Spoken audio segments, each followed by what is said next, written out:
ಬನ್ನೇರುಘಟ್ಟ ಜೈವಿಕ ಉದ್ಯಾನವನದ ಆನೆಗಳಿಗೆ ಇದೇ ಮೊದಲನೇ ಬಾರಿಗೆ ವಿದೇಶ ಪ್ರಯಾಣ ಮಾಡುವಂಥ ಒಂದು ಯೋಗ ಸಿಕ್ಕಿದೆ. ಹೌದು, ಏನು ಬನ್ನೇರುಘಟ್ಟ ಜೈವಿಕ ಉದ್ಯಾನವನದಿಂದ ಜಪಾನ್ನ ಹಿಮೇಜಿ ಇಂಟರ್ನ್ಯಾಷನಲ್ ಪಾರ್ಕ್ ಏನಿದೆ, ಸೊ ಅಲ್ಲಿಗೆ ಬನ್ನೇರುಘಟ್ಟ ಜೈವಿಕ ಉದ್ಯಾನವನದ 4 ಆನೆಗಳನ್ನು ವಿದೇಶಿ ವಿನಿಮಯ ಅಂದರೆ ಪ್ರಾಣಿಗಳನ್ನು ವಿನಿಮಯ ಮಾಡಿಕೊಳ್ಳುವಂಥ ಒಂದು ಯೋಜನೆ ಅಡಿಯಲ್ಲಿ ಇವತ್ತು ಬನ್ನೇರುಘಟ್ಟ ಜೈವಿಕ ಉದ್ಯಾನವನದಿಂದ ಬೆಂಗಳೂರು ಅಂತಾರಾಷ್ಟ್ರೀಯ ವಿಮಾನ ನಿಲ್ದಾಣದಿಂದ ಒಸಾಕಾ ಕಾನ್ಲೆ ಅಂತೇಳಿ ಅಲ್ಲಿನ ಒಂದು ವಿಮಾನ ನಿಲ್ದಾಣಕ್ಕೆ ವಿಮಾನದ ಮೂಲಕ ಸಾಗಣೆ ಮಾಡುವಂಥ ಒಂದು ಪ್ರಕ್ರಿಯೆ ಇವತ್ತು ಚಾಲನೆ ನೀಡಲಾಗಿದೆ. ಸದ್ಯ ನಾವು ಬನ್ನೇರುಘಟ್ಟ ಜೈವಿಕ ಉದ್ಯಾನವನದಲ್ಲಿ ನೀವು ದೃಶ್ಯಗಳಲ್ಲಿ ಕಾಣ್ಬೋದು. ಇಲ್ಲಿ ಕಾಣ್ತಾ ಇರ್ತಕ್ಕಂಥ ಆನೆಗಳನ್ನು ಏನು ಸ್ಪೆಷಲ್ ಕೇಜ್ ನಿರ್ಮಾಣ ಮಾಡಲಾಗಿದೆ. ಸೊ ಅವುಗಳ ಮೂಲಕ ಬೃಹತ್ತಾದ ಕ್ರೇನ್ ಏನಿದೆ, ಸೊ ಕ್ರೇನ್ ಮೂಲಕ ಲಾರಿಗೆ ತುಂಬಿಸಿ ಇವುಗಳನ್ನು ಬನ್ನೇರುಘಟ್ಟ ಬಯೋಲಾಜಿಕಲ್ ಪಾರ್ಕ್ನಿಂದ ಬೆಂಗಳೂರು ಅಂತಾರಾಷ್ಟ್ರೀಯ ವಿಮಾನ ನಿಲ್ದಾಣದ ಮೂಲಕ ವಿಮಾನದಲ್ಲಿ ಅಂದರೆ ಕಾರ್ಗೋ ಏರ್ವೇಸ್ ಅಂದರೆ ಸರಕು ಸಾಗಣೆ ಮಾಡ್ತಕ್ಕಂಥ ವಿಮಾನದಲ್ಲಿ ಕಾರ್ಗೋ ಏರ್ವೇಸ್ ಸಂಸ್ಥೆಗೆ ಸೇರಿದಂಥ ಒಂದು ವಿಮಾನದ ಮೂಲಕ ಈ 4 ಅಂದರೆ ಬನ್ನೇರುಘಟ್ಟ ಜೈವಿಕೋದ್ಯಾನದಲ್ಲಿ ಇರ್ತಕ್ಕಂಥ ಸುರೇಶ್ ಆನೆ ಇರ್ಬೋದು, ಶ್ರುತಿ,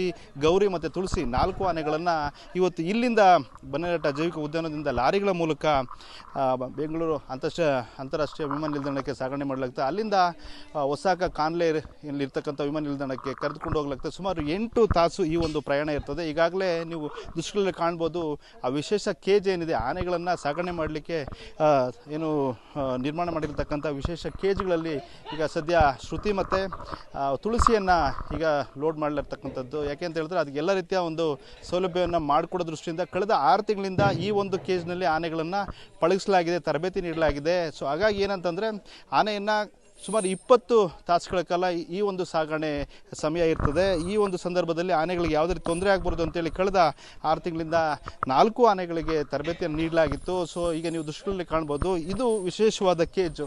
ಇದರಲ್ಲೇ ಆನೆಗಳನ್ನು ಕಾರ್ಗೋ ಏರ್ವೇಸ್ ಏನಿದೆ, ಸೊ ಆ ಒಂದು ವಿಮಾನದಲ್ಲಿ ಜಪಾನ್ಗೆ ಕರೆದೊಯ್ಯಲಾಗ್ತದೆ.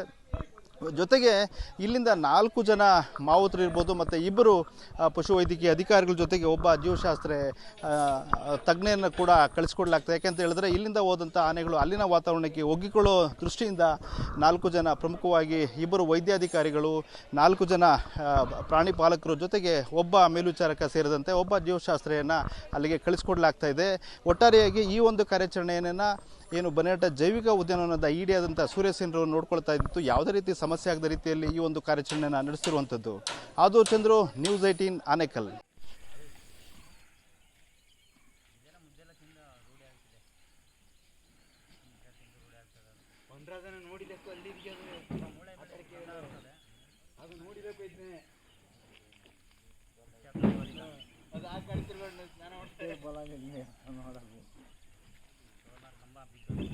ಕನ್ನಡಿಗರ ಮೆಚ್ಚಿನ ನಿಮ್ಮ ನ್ಯೂಸ್ 18 ಕನ್ನಡ ಈಗ ವಾಟ್ಸ್ಆಪ್ನಲ್ಲಿಯೂ ಲಭ್ಯ.